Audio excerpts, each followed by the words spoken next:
Well, we begin at 11 with the very latest developments in the tragic death of an infant in Cranston. The 3-month-old's father faced a judge today to answer to murder charges in the death of his son. And police say he shook little Giovanni Romero to death, possibly because the baby would not stop crying. Now we're learning just how common deaths like these are. Eyewitness News reporter Kelly Sullivan is live in studio with the latest developments now. Shannon and Mike, tonight I spoke with a doctor who says unfortunately these cases are common, and it often happens when a caregiver becomes frustrated with a crying child that won't stop.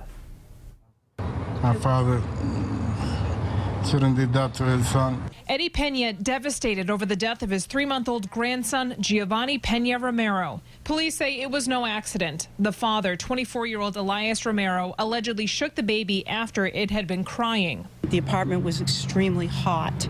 I would suspect that that may have something to do with, the child crying. Romero called his wife when the child didn't show signs of life. She called 911. The baby died 2 days later. It's unfortunately too common. Program Director of Child Abuse and Prevention at Hasbro, physician Christine Barron, says there are about 30 kids per 100,000 that suffer abusive head trauma within their first year of life. The injuries can range from vomiting, abnormal breathing, and even death.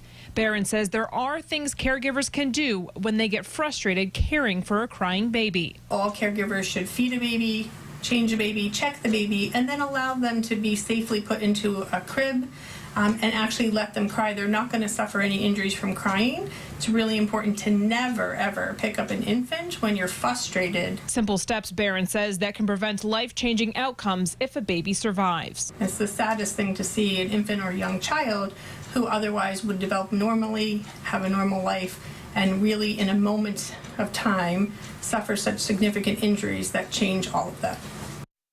Romero was originally charged with child abuse, but today his charges were upgraded to murder. He's currently being held without bail. I'm Kelly Sullivan, Eyewitness News.